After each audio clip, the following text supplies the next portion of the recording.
Hello student, केम छो? मजामा? साईराम। હવે 12મા ધોરણની અંદર ચેપ્ટર નંબર 4 રાસાયણિક ગતિકીમાં આપણે પ્રથમ ક્રમની પ્રક્રિયા આધારિત દાખલાઓની ચર્ચા કરી હતી। એમાં મોસ્ટ ઓફ ઉદાહરણના સ્વાધ્યાયના ઘણા બધા દાખલાઓ છે, એની ચર્ચા કરી। હવે સ્વાધ્યાયનો 4.21મો જે મોસ્ટ આઈએમપી છે, એ બોર્ડમાં પૂછાઈ શકે તેવો છે અને એમાં થોડોક જ ફેરફાર છે। એટલે મેં તમને કીધું થોડું દરેકમાં ચેન્જીસ હોય છે। તો આ દાખલો એ સારો એવો છે। આપેલ પ્રક્રિયા અચળ કદે પ્રથમ ક્રમની SO2Cl2 આખું સંયોજન છે, સલ્ફ્યુરાઇલ ક્લોરાઇડ SO2Cl2 નું વિઘટન થઈ SO2 અને Cl2 ઉત્પન્ન થાય છે। અહીં વાયુરૂપ પ્રણાલી છે। હવેનો પ્રયોગ દ્વારા ડેટા આપ્યો કે 0 સેકન્ડે એનું દબાણ હતું 0.5, એટલે ઈ SO2Cl2 જ હોય। પછી 100 સેકન્ડ બાદ એનું કુલ દબાણ 0.6 થઈ ગયું, તો અહીં આ જે 0.6 થઈ ગયું હશે SO2Cl2 નું અને Cl2 ઈ દરેકના આંશિક દબાણનો સરવાળો હશે, કારણ કે 100 સેકન્ડ બાદ SO2Cl2 છે, SO2 છે અને Cl2 ત્રણ ઘટકો છે પ્રક્રિયા મિશ્રણમાં છે, તો એ 0.6 છે। જો કુલ દબાણ 0.65 વાતાવરણ થાય તો વેગ શોધવાનો છે। તો આપેલ પ્રક્રિયાનો વિકલનીય વેગ સમીકરણ વેગ બરાબર k SO2Cl2 ની સાંદ્રતાની 1/. તો આમાં નવું શું આવ્યું? અહીંયા વેગ અચળાંક નથી શોધવાનો, વેગ શોધવાનો છે। ક્યારે? 0.65 વાતાવરણ દબાણ। તો k આપેલો છે તો કે નથી આપ્યો, વેગ અચળાંક કઈ શોધવાનો છે, SO2Cl2 ની સાંદ્રતા, પરંતુ વેગ બરાબર k partial pressure of SO2Cl2। તો અહીં તમારે SO2Cl2 નું 100 સેકન્ડ બાદ દબાણ કેટલું હશે એ શોધવાનું છે। કુલ દબાણ છે 0.65 આપ્યું છે। તો હવે આની અંદર આપણે k પણ શોધશું અને SO2Cl2 નું આંશિક દબાણ પણ શોધવાનું છે। તો પહેલા આપણે શોધીએ SO2Cl2 gaseous gives SO2Cl2 gaseous T बराबर 0 सेकंडे प्रारंभिक दबाण કેટલું છે? 0.5 વાતાવરણ, ત્યારે નિપજ ના હોય એટલે 0 T બરાબર 100 સેકન્ડે દબાણમાં ઘટાડો, પ્રક્રિયા અનુભવે 100 સેકન્ડ બાદ દબાણમાં ઘટાડો કેટલો થશે? તો કે x વાતાવરણનો। SO2 ના દબાણમાં વધારો કેટલો થશે? તો કે x વાતાવરણ, Cl2 ના x વાતાવરણ। તો T બરાબર 100 સેકન્ડ બાકી રહેતું દબાણ, તો SO2 નું 0.5 હતું, એમાંથી x વાતાવરણ ઘટી ગયું, અહીં SO2 દ્વારા ઉદ્ભવતું દબાણ x વાતાવરણ। હવે કુલ દબાણ 100 સેકન્ડ પછી કેટલું થશે? પાર્શિયલ પ્રેશર ઓફ SO2Cl2 વત્તા પાર્શિયલ પ્રેશર ઓફ SO2 વત્તા partial pressure of Cl2। SO2 નું અંતિમ દબાણ 0.5 ઓછા x, આનું x આનું x, તો 0.5 ઓછા x વત્તા x। કુલ દબાણ કેટલું છે 100 સેકન્ડ બાદ? 0.6, અહીં 0.5 વત્તા x, તો x બરાબર 0.1। હવે k શોધવો હોય તો પ્રથમ ક્રમની પ્રક્રિયા હોવાથી 2.303/T log SO2Cl2 નું પ્રારંભિક દબાણ છેદમાં SO2Cl2 નું અંતિમ દબાણ, કારણ કે પ્રક્રિયકનું પ્રારંભિક દબાણ પ્રક્રિયકનું અંતિમ દબાણ। તો SO2Cl2 નું પ્રારંભિક દબાણ 0.5 હતું. SO2Cl2 નું અંતિમ દબાણ કેટલું 100 સેકન્ડ બાદ 0.5 ઓછા x 0.5 ઓછા x નું મૂલ્ય આવ્યું 1 એટલે 0.4 વાતાવરણ. હવે k શોધવાનું છે. k બરાબર 2.303 by t log pi by pf. 2.303 100 second log 0.5 ભાગ્યા 0.4. 2.303 log 1.25 ભાગ્યા 100 સેકન્ડ ઇનવર્સ. 2.303 log 1.25 એક આંકડો છે 1 ઓછા 1 એટલે 0 12 નું 5 માં 0969. તો સાદરૂપ આપતા અહીં k નું મૂલ્ય મળશે 2.17 ગુણ્યા 10⁻³ સેકન્ડ ઇનવર્સ. જે આ દાખલો છે રેગ્યુલર આપણે આના જેવા 2 થી 3 દાખલા ગણી ચૂક્યા છે આગળના લેક્ચરમાં. તો અહીં આ દાખલામાં આ ડિટેલ ઉપરથી આપણે શું શોધ્યું છે તો કે પ્રારંભિક દબાણ અંતિમ આ કુલ દબાણ થયું એના ઉપરથી SO2Cl2 નું પ્રારંભિક દબાણ અને SO2Cl2 નું અંતિમ દબાણ શોધ્યું. રેગ્યુલર દાખલો છે અને એના ઉપરથી વેગ અચળાંક k શોધ્યો. પણ આપણે જો કુલ દબાણ 0.65 વાતાવરણ થાય તો વેગ શોધો. પણ પહેલા આટલું વ્યવસ્થિત જોઈ લ્યો કે પહેલા આપણે વેગ અચળાંક શોધવો પડે અને ત્યારબાદ એના ઉપરથી એનો વેગ મળશે. વ્યવસ્થિત સ્ટેપ જોઈ લ્યો.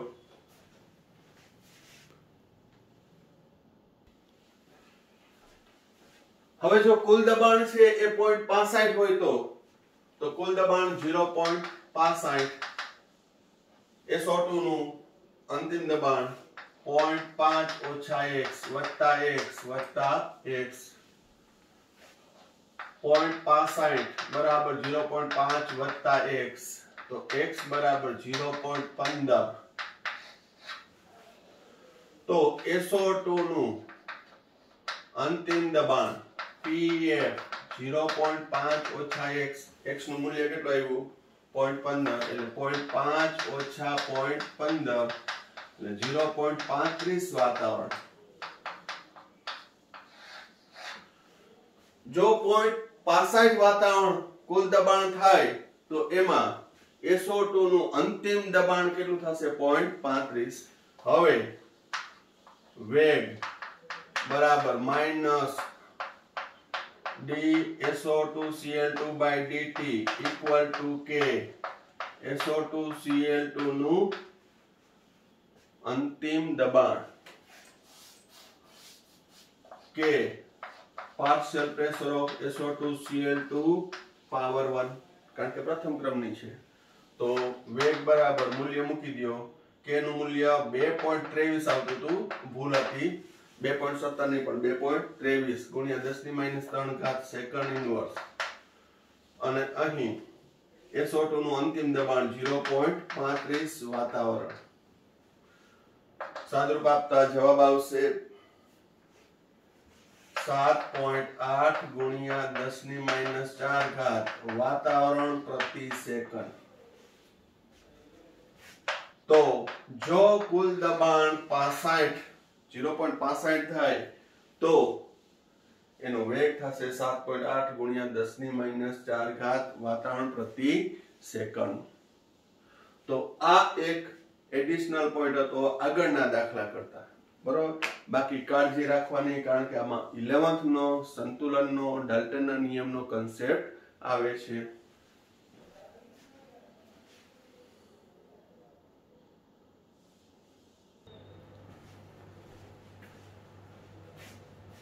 હવે પ્રથમ ક્રમની પ્રક્રિયા આધારિત દાખલાઓ છે એની ચર્ચા કરી, જેમાં આપણે ઉદાહરણના, સ્વાધ્યાયના, લખાણ સંબંધિત બધા દાખલાઓની ચર્ચા કરી. કેટલાક મેં તમને સેલ્ફ પ્રયત્ન માટે પણ આપ્યા હતા. હવે આપણે આગળ થિયરી તરફ વધશું. આભાસી પ્રથમ ક્રમની પ્રક્રિયા.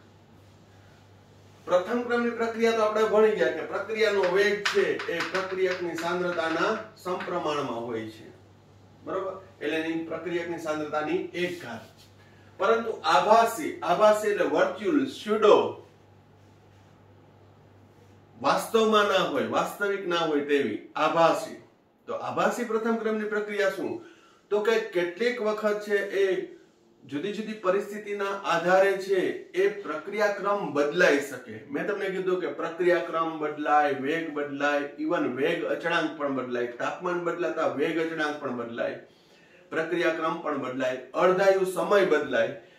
એક જ ફેક્ટર નહીં બદલાય, આણ્વિકતા. આ યાદ રાખજો, આ એમસીક્યુ ટાઈપનો ક્વેશ્ચન છે કે કયો ઘટક છે એ ક્યારેય બદલાશે નહીં. તો આણ્વિકતા પ્રક્રિયાની ક્યારેય બદલાતી નથી, બાકી દરેક ફેક્ટર છે એ બદલાય છે. તો એવી રીતે ઘણી પ્રક્રિયાઓ છે એ ઉચ્ચ પ્રક્રિયા ક્રમની હોય છે, દ્વિતીય ક્રમની હોય, તૃતીય ક્રમની હોય, પરંતુ એ પ્રથમ ક્રમને અનુસરતી હોય.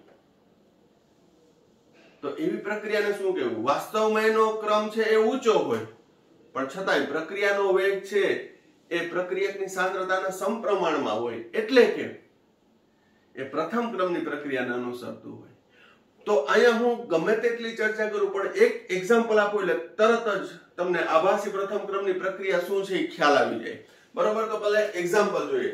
દાખલા તરીકે 0.01 મોલ હું ઇથાઇલ એસિટેટ લઉં છું અને 10 મોલ મેં પાણીના લીધા. 10 મોલ કેટલા લીધા? પાણીના. અને જળ વિભાજન કર્યું. તો અહીં એસ્ટરનું જળ વિભાજન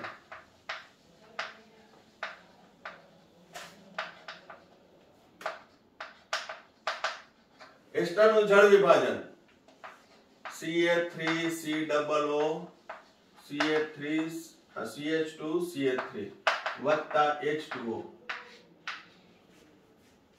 જળ વિભાજનથી ઇથાઇલ એસિટેટ માંથી ઇથેનોઇક એસિડ અને ઇથેનોલ બને છે. ઓર્ગેનિક પ્રક્રિયા છે. જળ વિભાજન કર્યું H અને OH, બરોબર? તો હવે અહીં 0.01 સામાન્ય 10 મોલ.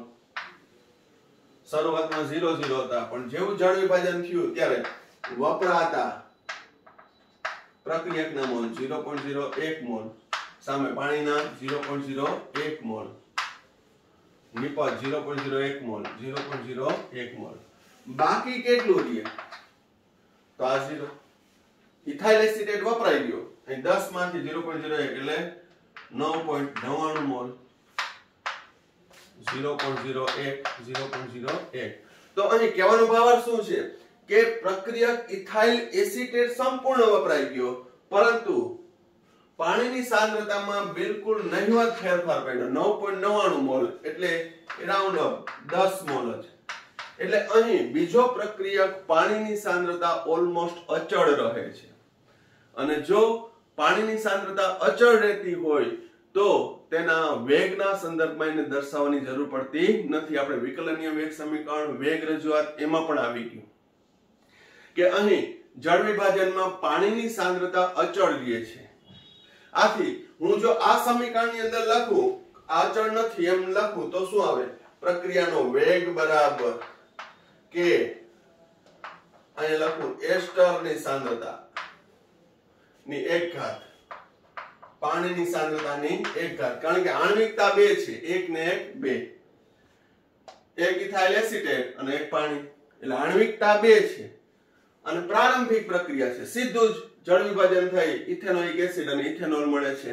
એટલે અહીં બંનેના સંદર્ભમાં પ્રથમ ક્રમની થઈ. બંનેના સંદર્ભમાં કયા ક્રમની થઈ? પ્રથમ ક્રમની. પ્રક્રિયકની સાંદ્રતાના સમપ્રમાણમાં છે, દ્વિઆણ્વિક છે, એટલે કુલ પ્રક્રિયા ક્રમ 1 + 1 એટલે 2 દ્વિતીય ક્રમની થશે. પરંતુ અહીં પાણીની સાંદ્રતા સંપૂર્ણ પ્રક્રિયા દરમિયાન અચળ હોવાથી તેને અચળાંક સાથે જોડી આપણે નવો અચળાંક લઈ લઈએ K0, એસ્ટરની સાંદ્રતાની 1 ઘાત. તો હવે હું આનું અર્થઘટન શું કરું? આપેલ પ્રક્રિયાનો વેગ છે એ પ્રક્રિયક એસ્ટરની સાંદ્રતાના સમપ્રમાણમાં થયું અને એનો પ્રક્રિયા ક્રમ પ્રથમ ક્રમની પ્રક્રિયા થઈ. કયા ક્રમની પ્રક્રિયા થઈ? પ્રથમ ક્રમની.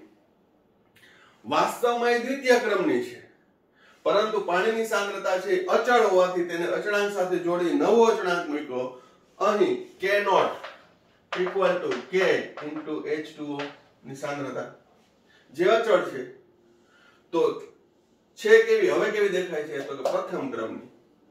તો આ પ્રકારની એસ્ટરના જળ વિભાજનની જે પ્રક્રિયા છે એને કહેવામાં આવે છે આભાસી પ્રથમ ક્રમની. વાસ્તવિક દ્વિતીય ક્રમની, પરંતુ લાગે છે આપને, એવો ભાસ થાય છે વર્ચ્યુઅલી, એ કયા ક્રમની છે? પ્રથમ ક્રમની પ્રક્રિયા છે. તો અહીં એસ્ટરનું જળ વિભાજન એ કયા ક્રમની? આભાસી પ્રથમ ક્રમની પ્રક્રિયા થશે. એક જ કન્સેપ્ટ. શું? તો કે અહીં બંને પ્રક્રિયા છે એની સાંદ્રતામાં એક સંપૂર્ણ વપરાઈ ગયું, બીજું બાકી રહ્યું. પ્રક્રિયાનો વેગ બંનેની સાંદ્રતાના સમપ્રમાણમાં હોવા છતાં આની સાંદ્રતા અચળ રહે એટલે અચળાંક સાથે જોડીને નવો અચળાંક મૂક્યો, માટે આ પ્રક્રિયા થઈ પ્રથમ ક્રમની. હવે બરાબર ધ્યાન રાખજો, એસ્ટરનું જળ વિભાજન છે એ પ્રથમ ક્રમની, પણ એને શબ્દ વાપર્યો છે આભાસી પ્રથમ ક્રમની પ્રક્રિયા. બરોબર? પણ હવે અહીંયા એનાથી ઉલટું કહું હું કે એસ્ટરીકરણની પ્રક્રિયા, આ એસ્ટરનું જળ વિભાજન છે. એસ્ટરીકરણની પ્રક્રિયામાં ઇથેનોઇક એસિડ, ઇથેનોલ, એસિડિક માધ્યમમાં એસિડ ઉદ્દીપકની હાજરીમાં પ્રક્રિયા કરતા અહીંથી OH, અહીંથી H, પાણીનો અણુ દૂર થયો એટલે એસ્ટર બન્યું. તો અહીં પ્રક્રિયાનો વેગ એ ઇથેનોઇક એસિડ અને ઇથેનોલ બંનેની સાંદ્રતાના સમપ્રમાણમાં છે, માટે આ દ્વિતીય ક્રમની થશે. કારણ કે પ્રક્રિયાનો વેગ બંનેની સાંદ્રતા ઉપર આધાર રાખે છે. જ્યારે ઉપરનામાં એસ્ટરના જળ વિભાજનમાં પાણીની સાંદ્રતા અવગણી શકાય, એને વેગમાં દર્શાવવામાં આવતી નથી, માટે એસ્ટરનું જળ વિભાજન એ આભાસી પ્રથમ ક્રમની પ્રક્રિયા થશે અને એસ્ટરીકરણની પ્રક્રિયા છે એ દ્વિતીય ક્રમની થશે. એ આભાસી પ્રથમ નહીં થાય. હા, એસ્ટરનું જળ વિભાજન વાસ્તવિક છે એ દ્વિતીય ક્રમની છે, પરંતુ એ પ્રથમ ક્રમ જેવી લાગે છે, કારણ કે પ્રક્રિયાનો વેગ ફક્ત એસ્ટરની સાંદ્રતા ઉપર આધાર રાખે છે. બરોબર? હવે કોઈને એ પ્રશ્ન થાય કે સર આ પણ 0.01 મોલ લીધો તો પાણીની 0.01 મોલ લીધો તો પાણીની સાંદ્રતા છે ને, પાણીની સાંદ્રતા 55.55 મોલાર હોય, એ તમને ખબર હોવી જોઈએ. અહીંયા તો આ ટેક્સ્ટબુક મુજબ જ મેં લીધું છે કે 10 મોલ, પણ અહીં આપણે મોલારિટી સાંદ્રતા લઈએ છીએ. શું લઈએ છીએ? મોલારિટી. એટલે અહીં 0.01 મોલર સામે પાણી કેટલું થશે? 55.55 મોલર. પાછું ઈ યાદ ના અપાવવું જોઈએ કે 55.55 મોલર કેમ આવ્યું. શુદ્ધ પાણીની સાંદ્રતા 55.55 મોલર છે, જે ઓલરેડી આપણે દ્રાવણોમાં ભણી ગયા અને 11 માંથી ભણતા આવીએ છીએ. તો એવા અમુક ક્વેશ્ચન થવા જોઈએ નહીં. તો એ મુજબ જોઈએ તો અહીં સાંદ્રતામાં 55.54 મોલર, પણ મેં ટેક્સ્ટ બુકમાં હતું એટલે એ જ રીતે છે એ કન્સિડર કર્યું છે, પણ વાસ્તવમાં આવું છે. કારણ કે તરત જ પ્રશ્ન થાય સર કે 0.01 મોલ તમે એસ્ટર લીધો તો 10 મોલ લેવાની શું જરૂર છે? હકીકત છે, માપે જ લ્યો, બેયની સાંદ્રતા ઉપર આધાર રાખે. વાત સાચી, પણ એક્ચ્યુઅલી છે એ પ્રક્રિયાનો વેગ છે એ મોલારિટી સાંદ્રતાના સમપ્રમાણમાં હોય છે, વર્ગના સમપ્રમાણમાં હોય છે. અહીં મોલારિટી સાંદ્રતા લઈએ છીએ અને પાણીની મોલારિટી સાંદ્રતા છે એ 55.55 મોલર, જે અચળ હોય છે, એટલે એને વેગના સંદર્ભમાં દર્શાવવામાં આવતું નથી. બરોબર? તો જળ વિભાજન પ્રક્રિયા બધી કેવી થશે? આભાસી પ્રથમ ક્રમની. એટલે કે બીજા પ્રક્રિયકના સંદર્ભમાં વેગ નક્કી થશે. હજી એક એક્ઝામ્પલ લઈ લઈએ આપણે. ખાંડ C12H22O11, સુક્રોઝ એનું ઉત્સેચક વડે અથવા એસિડની હાજરીમાં જળ વિભાજન કરવામાં આવે તો ગ્લુકોઝ અને ફ્રુક્ટોઝ બને છે. ગ્લુકોઝ અને ફ્રુક્ટોઝ બને છે. તો આ પણ ખાંડનું જળ વિભાજન થયું. તો અહીં પ્રક્રિયાનો વેગ k બરાબર ખાંડની સાંદ્રતાના સમપ્રમાણમાં, એટલે કે પાણીની સાંદ્રતાના સમપ્રમાણમાં જ છે, 1:1 છે. એટલે વાસ્તવમાં દ્વિતીય ક્રમની થઈ, પરંતુ પાણીની સાંદ્રતા અચળ હોવાથી પ્રક્રિયાનો વેગ ફક્ત સુક્રોઝના સાંદ્રતાના સમપ્રમાણમાં હોવાથી આ પ્રક્રિયા સુક્રોઝનું વ્યુત્ક્રમણ ઇન્વર્સન એ આભાસી પ્રથમ ક્રમની પ્રક્રિયા થશે. કયા ક્રમની પ્રક્રિયા થશે? આભાસી પ્રથમ ક્રમની પ્રક્રિયા. વ્યવસ્થિત જોઈ લ્યો.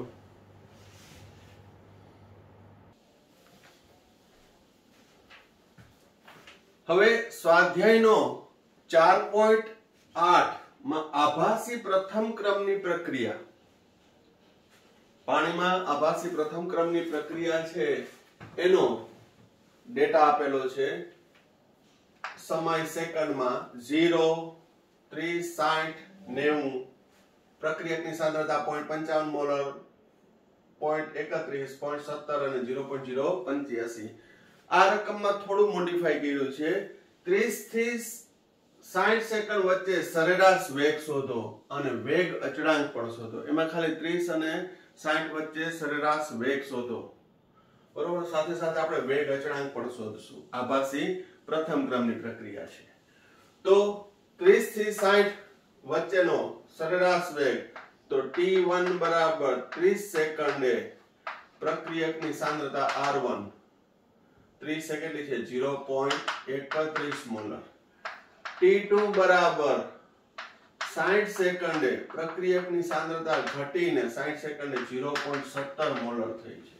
તો r એવરેજ બરાબર માઈનસ r2 માઈનસ r1 ના છેદમાં t2 માઈનસ t1 માઈનસ 0.17 ઓછા 0.31 ભાગ્યા 60 ઓછા 30. તો r એવરેજ સાદુરૂપ આપશો તો 4.67 ગુણ્યા 10⁻³ મોલર પર સેકન્ડ અથવા મોલ પ્રતિ લિટર ઇન્ટુ સેકન્ડ. આ દાખલો પૂરો થઈ ગયો. બરોબર. આભાસી પ્રથમ ક્રમની પ્રક્રિયામાં હવે એનો વેગ અચળાંક શોધો. તો એમાં કેટલા દાખલા થશે? t1 બરાબર 0 સેકન્ડે r1 0.55 મોલર, t2 બરાબર 30 સેકન્ડે r2 0.31 મોલર.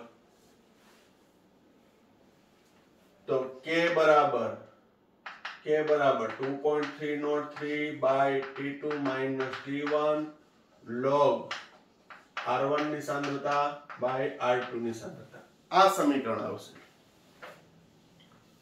ધારો કે કોઈ પણ હમણાં જ આપણે થિયરી ભણ્યા હતા કે આભાસી પ્રથમ ક્રમની પ્રક્રિયા એસ્ટરનું જળ વિભાજન,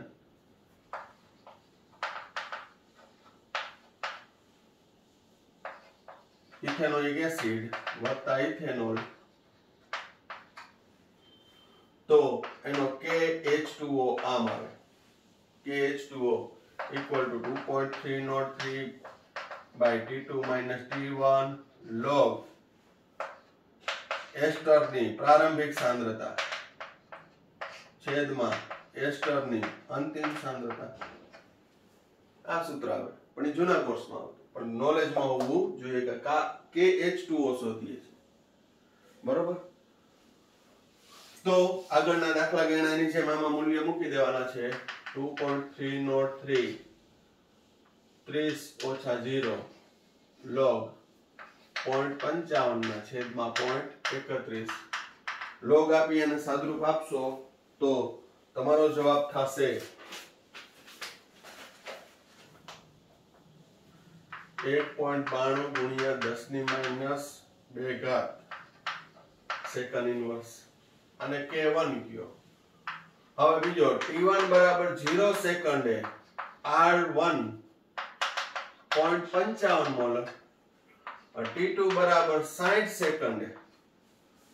બીજો દાખલો 30 જોયો 0 થી 60, 0 થી 90, 0 થી 60 R2 કેટલો થાય 60, R2 0.17 મોલર. તો આ બીજો દાખલો થશે K બરાબર અને K1 કીધું, આ K2 બરાબર 2.303 by T2 minus T1 log R1 by R2. 2.303 60 ઓછા 0 log 0.55 ભાગ્યા 0.17. તો K2 આવશે 1.95 ગુણ્યા 10⁻2 સેકન્ડ ઇન્વર્સ. ત્રીજો દાખલો T1 બરાબર 0 સેકન્ડે R1 0.55 મોલર, T2 બરાબર 90 સેકન્ડે R2 90 એ કેટલું થાય છે 0.085 મોલ. તો આ સૂત્રમાં મૂકી દો અને પછી એ K3 મળશે. સરેરાશ K બરાબર K1 વત્તા K2 વત્તા K3 by 3. એટલે તમને સરેરાશ વેગ અચળાંક પણ મળી જશે. થોડોક મેં મોડિફાઈ કરેલો દાખલો છે, પણ કહેવાનો મતલબ અહીં પ્રથમ ક્રમની હોય કે આભાસી પ્રથમ ક્રમની હોય, વેગ અચળાંકનું મૂલ્ય છે એ અચળ રહે છે. એનું મૂલ્ય છે એ બદલાતું નથી. સાંદ્રતામાં ફેરફાર થતા પણ છે કે કેવો રહેશે અચળ. વેગ અચળાંક ક્યારે બદલાય તો કે તાપમાન બદલાય ત્યારે વેગ અચળાંક k નું મૂલ્ય બદલાય છે, જે હવે પછીના નેક્સ્ટ ટોપિકમાં નેક્સ્ટ વિડિયોની અંદર આપણે ચર્ચા કરશું. પ્રક્રિયાના વેગ અચળાંક ઉપર તાપમાનની અસર, આર્હેનિયસ સમીકરણ, જે પણ આ ચેપ્ટરનો ખૂબ જ મોસ્ટ આઈએમપી ટોપિક છે. આર્હેનિયસ સમીકરણ જે કોમ્પિટિટિવ લેવલે પણ ઉપયોગી છે. પછી આ ચેપ્ટર પૂરું થશે પછી આ ચેપ્ટરમાંથી આપણે શું નથી કરવાનું એ બધાની ચર્ચા કરશું. જે બોર્ડની તૈયારીમાં આપણે શું નથી કરવાનું એની ચર્ચા 100% કરશું. પરંતુ જેટલું કરાવું છું એટલું વ્યવસ્થિત લર્ન કરી લેવાનું, લખી લેવાનું. અને જે વિદ્યાર્થી મારા સંપર્કમાં નથી એ વિદ્યાર્થીઓ છે કે જો આ વિડીયો ગમતા હોય તો લાઈક કરે, શેર કરે અને સબસ્ક્રાઇબ પણ કરી નાખે, જેથી મને પણ મજા આવે. બરોબર, તો આ વિડીયોમાં આપણે અહીં સુધી રાખીએ છીએ. Thank you. સાઈરામ.